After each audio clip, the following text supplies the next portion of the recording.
before we get into talking about the show, I just want to introduce these two women on the stage with me in a little bit more detail. If you haven't, please do get a copy of the program. There is as Tani says, including me, everyone who's got a credit in this, because it's a lot of people who put in a lot of hard work to making this happen. And Tani is, you're so amazing. I don't quite know how to describe you. Multidisciplinary, incredibly glamorous. Jack of all trades. But screenwriter, so she's directed and written and choreographed, yes? Yes. Jupiter's Ghost.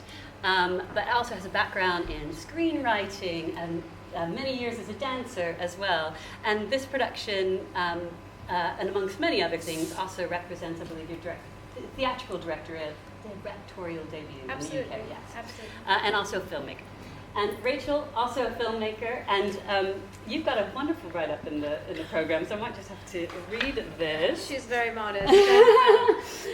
American, like me, screenwriter, producer, production designer. You played an integral part in the creative aspect of cast direction alongside Tani, and your critical approach was the driving force in getting the cast to push their boundaries and dive into uncharted territories. So I think that you must be a very good partnership, the two of you. So, Tani, this play is set 100 years in the future from tonight. But before we go into the future, let's go back into the past. When and why did you come up with this idea to put Jupiter's Ghost on stage? What was it? What was your first vision? I think as a child, I was never very academic. I was very imaginative. I did not have many friends. And that sort of progressed into teen and my 20s, and it was always tricky to fit in. I never, could never fit the mold. And my mother always said, you're a jack of all trades. You need to hone that in and master it into one. So dance has been a big part of my life. And during lockdown, I'm sure all of you, thinking about life and in general and where are we now, and getting frustrated with whoever's not hoovering the house. So it's the mundane small things in life, and I think we are all united with one thing, not just many things. And I think the one that really ties us together is love. We can all relate to love, no matter what culture, creed, or you're from. Love binds us all. And yes, I would be lying if I said this is not a reflection of some family members. I've got my brother right there, and he's going. So yeah, I think father-daughter relationship has been portrayed, as well as I'm glad that women are now in the forefront. But at the same time, even though I have a predominantly male cast running, being the lead actors, it's, as you can see, strong women, as well as non-binary behind that, you know. So it's, as Dr. Crete says, it's not a boy or a girl or a man or a woman, it's they, it's it, because that's what I wanted to leave ambiguous. Yeah. And I think it speaks volumes for all of us, because we can relate to it. Yes, there's a lot going on there. So, so if I can just identify from what you said, this started as a lockdown project, right? Absolutely. And you had ideas about family relationships and love, and what really struck me watching it, in addition to it being this obviously very futuristic tale, it's the loneliness really struck me, and also the sense of our technology spying on us. I found quite oppressive and kind of scary. But going back to those ideas coming together, was there one scene or one character? What was the first spark, or did it emerge through the dance? Because I think the dance is I think movement is a part of. Movement is a part of all our lives. It's not just a dancer's life.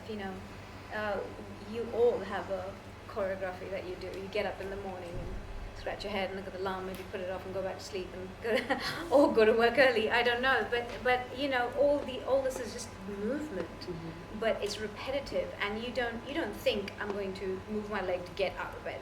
You just do it automatically, and I think that muscle memory in dance. So that was very natural. I knew I wanted to combine the two, but not make a mess, you know, because it is uncharted territory, and I'm like, am I just trying to do too much because I want to shove my dance background in? And then when I met Rachel, between the rehearsals, a span of 6 months, I just knew that there was something missing between my cast, who I just like to thank on camera. First of all, they did a fabulous job, and I think the way we all communicated, there was so much passion from them right from day one. And I found that when they interacted with Rachel with regards to the script, they would bring in such amazing ideas. And combining the two, and that's what I think is really important with actors and directors, where it's not just me producing, it's just a whole team. I mean, you know, the crew, the cameraman, everyone, that's who creates it. Yeah. And I really, Rachel needs to get more credit than me, because I mean, there are times where she's really pulled me out of the muck, I'm telling you that now. Well, let's bring Rachel into the discussion now then, and then I'm coming to the hands. So this is, Jupiter's Ghost is on for just 2 performances here at the Cockpit, but I imagine we will hear more about its future life in due course. But a huge amount, as Tani has suggested, a huge amount of work and creativity has gone into it. And it seems like it's been quite a journey. When did you join that journey? Oh yeah, I actually joined relatively late, probably later than anybody else, but I just joined this year.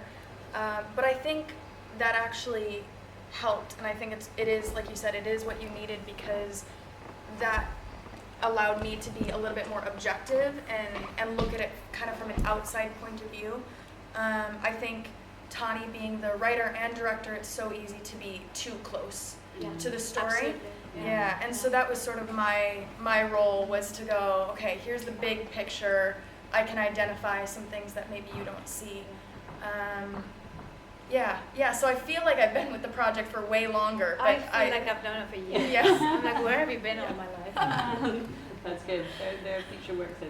And I'm not sure if you guys raised your hands when I was asking the questions. Oh yeah. Worried about AI?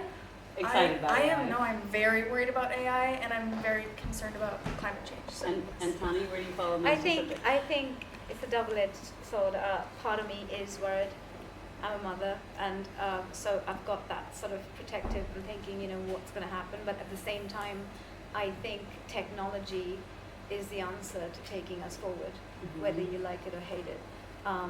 You know, maybe in our lifetime, we'll see people on Mars. Whether it works out or not is a different story. But this is just the beginning, and I think there are many artists, many directors creating films and theatre shows about conservation and climate change and all that.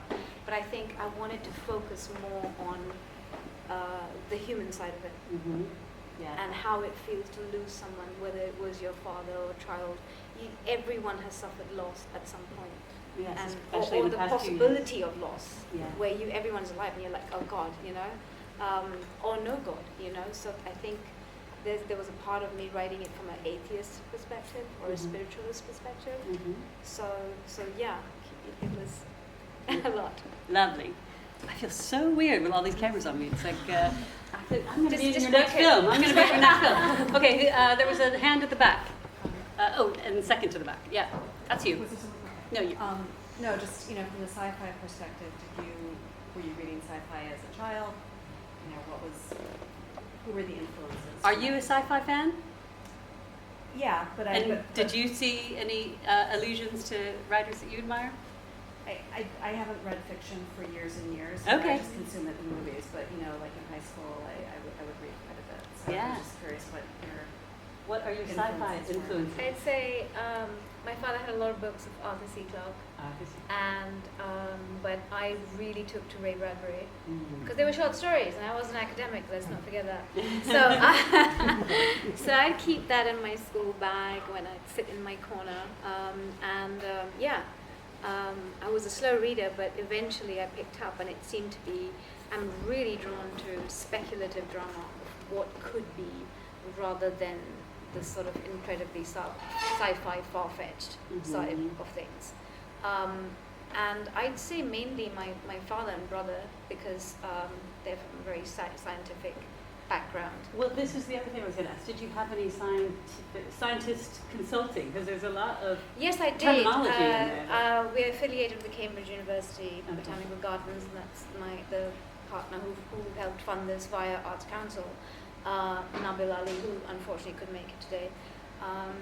He was facilitating a lot of researchers that he put me into touch with. So, and I consulted my own neurologist because I have one, so you can do the math. Yeah. But yes, all the medical terminology Yeah. I enjoyed. It wasn't just like Googling, I was like talking about it. I was like, is it necessary? Because you don't want to put people to sleep going, No. this is a blah blah blah blah Dr. Me. I can't say it. I don't write it. So yeah, I hope I got it right. Yeah, there's an authenticity there. Yeah. Sci-fi fan, Rachel? I have to be totally honest. I actually don't like sci-fi. That's why I had her on board. And That's why she's here. Yeah, and that was actually something sort of when I was first introduced to the project. And I was introduced to the project just as friends, meeting Tani. And so Yeah. it wasn't like, I wasn't hired and I had to like the project. I just genuinely was like, yeah, tell me about this project. What's going on? But I think even as somebody who's not a sci-fi fan, and hopefully there are people like me here in the audience today, that you can still relate to the story and you can still, because I think, you don't get bogged down with terminology and all this Yeah. futuristic Yeah. stuff. It is a very relatable story and a very human story, which I think is, going back to the AI conversation, this story actually does give me optimism about, technology, the advancements of technology and AI, because you present the story in a way where it's like, but there's still the human aspect to it. And I think that gets lost a lot in sci-fi stories.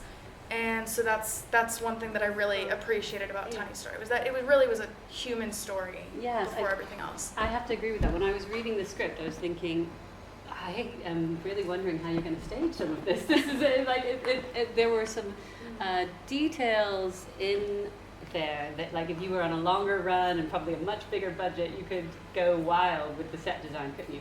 But because you've left so much to our imagination and done an incredibly effective job with sound, by the way. I couldn't see who the sound designer was. Milan Medvik did the sound. But yeah, wonderful. My husband, who did Tom Trevor Roberts, who did the set design. Oh, wonderful! Yes, because you approached the world with very little, obviously, in a black box. But the sound and the combination really works. So there was another hand. Yes, here. Okay, I just want to ask you where the stammer came from, Tani. What was that? Was that the thinking? There was too much thought, and that's where the With the stammer doctor, came why the doctor stammers. Dr. Crete. Yeah. Okay, I can give the fancy answer. I can No, give. no, I want the I can, normal I can give Sit the down. real truth. Okay, so Connor, who's a remarkable actor, he came up. I said I think every actor needs what's the word? Not twitch, where they have like a mannerism. Like That's a crutch or like Yeah.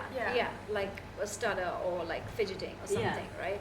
So they went back and they all came back with something, and he came back with the stutter, Right. which was, I was flabbergasted because I was like, have we talked about this? Because I know we went to the pub after rehearsal, and he said, no, I just, does it work? Do you want me to do it? Do you want me to take it out? I was like, no, it's brilliant. You remind me of my dad. I mean, he doesn't do it that much, but when he would get really mad, I might have done a couple of wrong things when I was little, or not so long ago. But he would get like, my father is incredibly intellectual. He's sort of like, and that was always very intimidating to me.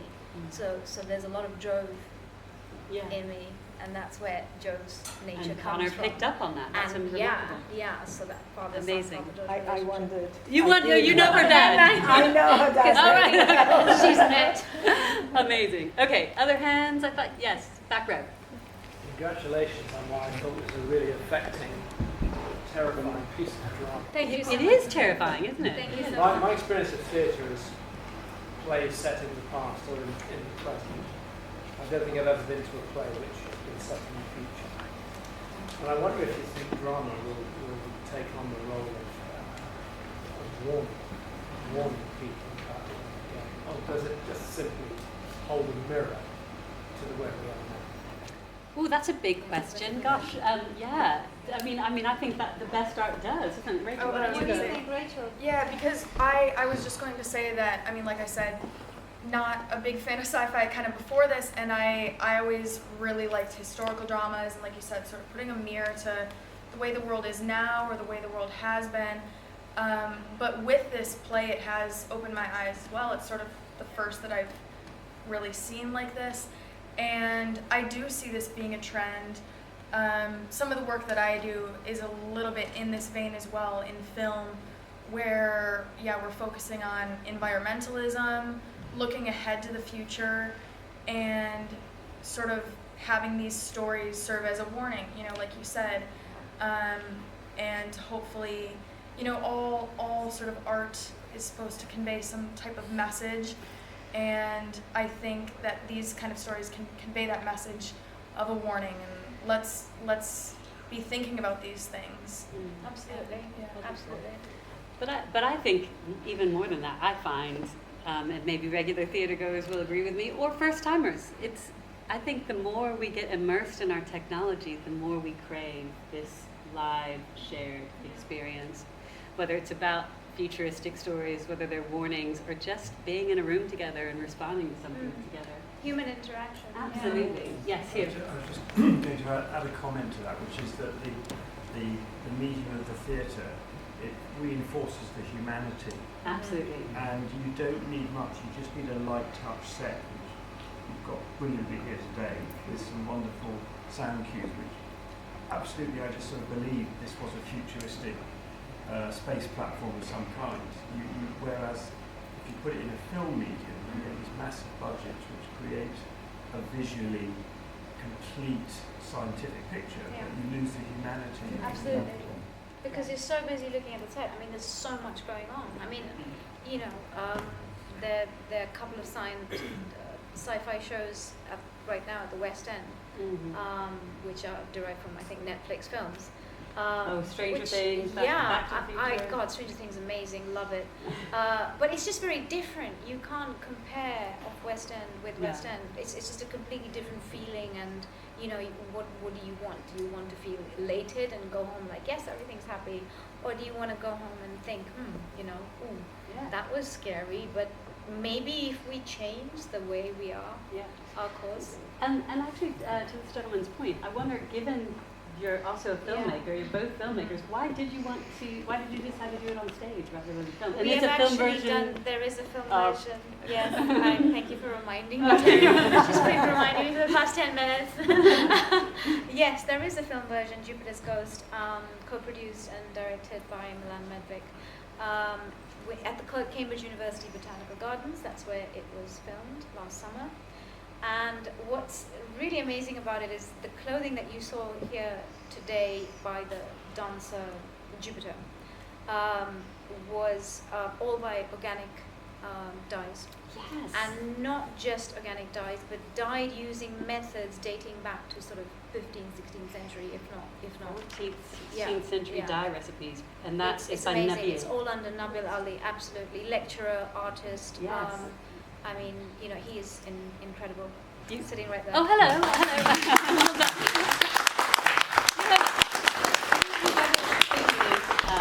Unique about the production. You have this detail. You have a production jeweler. I love that. You have Yes, Jessica Dulot sitting right there. I should have known Artist, that you were the yes. jeweler. Goodness me.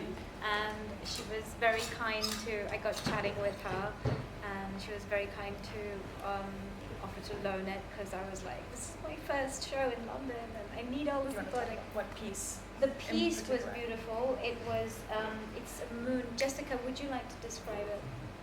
It's called I'd like it. Alchemical Sun. Yes. It's hands holding, The- harnessing Han- creativity Oh, cool. within a wax silk. Yeah.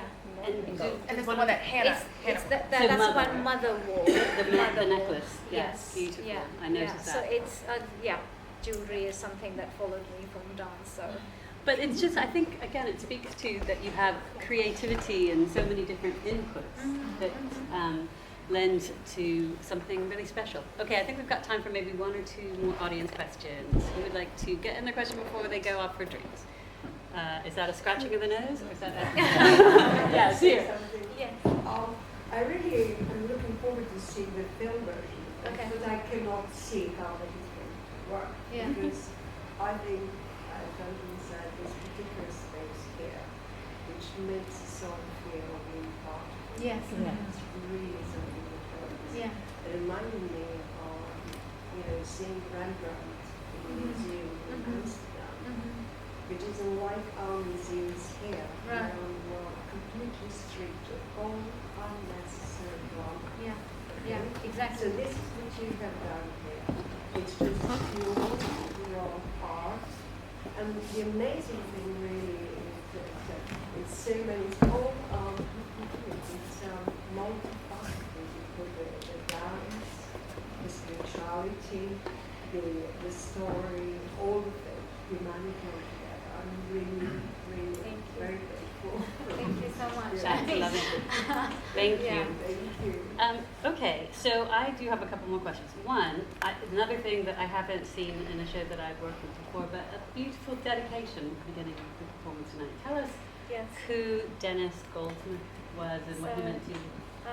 I met Goldie Dennis, known as Goldie, around 11 years ago at the King's College, where he run classes for graduates, life drawing classes.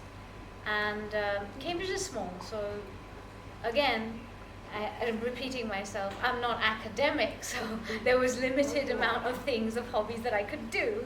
So I was like, okay, let me go draw. And gradually, I built up a relationship with Goldie, and long story short, he became like a grandfather and a father to me. And I basically took his daughter under wing. Not that she needed; she's the most intelligent, independent woman I have ever met, who's sitting right there. And I think Goldie is here. And yes, Jupiter's Ghost was read first by him. Oh, Yes, amazing. and he passed away very recently, a couple of weeks ago. Oh, I'm so sorry. Sorry for your So loss. that's the reason for Oh, that lovely. dedication. Beautiful. Well, we will think of Goldie then. And what, apart from thinking of Goldie, what is it that you want all of us here and other audience members to see the show? What do you want us to take away from Jupiter's Ghost? Ultimately? I'd say life is too short. This is not just about theatre or directors and producers and all, jewelry design. It's so much more. In the end, when you go home today and you look at who's near you, that's the most important thing. And now look at the world, look what's happening. So that's what I'd like you to take back home with you. And is there anything, Tani or Rachel, that we haven't covered in this discussion that we should bring up before we let everyone? Well, I also want to add as well that I hope that this play also gives everybody kind of the sense and reminder that we have a beautiful earth and we need to take care of it, and this is our home, and hopefully we don't have to resort to See, now you know why I have Rachel as my rebuilding Earth backup. from the ground up. She gives them. Yeah, so Yeah. that's another thing I Yeah. hope people take away from it is just respect the earth. Rachel. Yes. What is the final line of the play? It says it so well. It's about we. You need to Nature's cut this. about- I know. It's not freezing. It's about the final line. nature determines how we survive. Yes, it's now we determine how nature Correct. survives. Thank you. It's a quote by David Attenborough, said by a little boy Yeah. from a school that I knew. Yeah. Yeah, so it's up to us. We still have agency. And just finally then, Tani, so this production is here at the Cockpit for one more performance, and then what do you plan to do with it? We are going to take it on tour next year, for sure. Okay, and I think not to traditional venues either. Not to traditional venues. I'm going to start with Europe, but stateside looks more keen on the genre. Yeah. So let's see. I hope. I mean, I'm moving to London, so I want to do more shows in London. Oh, great. Yeah. Rather than going across the country, you know. But I'm also thinking you were telling me that accessibility is very important to you, so It you want to is. take it to It schools. is. I don't and- just want to. Yes, I do want to take it to secondary schools. I do want to take it to community theatres. Theatre should be for everyone because all said and done, it is a little bit elitist. I do. I think this is something for everyone. So I should, deliver it to everyone. Yes. Well, thank you very much for sharing it. Well, don't clap yet, people. Thank you for sharing it with us tonight. Audience, you are now our ambassadors for Tani Gill and this production. So do please tell everyone about it. Come back tomorrow if you would like, and be sure to follow Tani on social media. And she's got a great website as well to make sure you know when this show is coming back and what is next. And I anticipate, forecast that there are going to be more collaborations with Rachel. And Oh Tani. gosh, I can't live without Rachel. So thank you, audience, and thank you, Tani and Rachel. Thank you.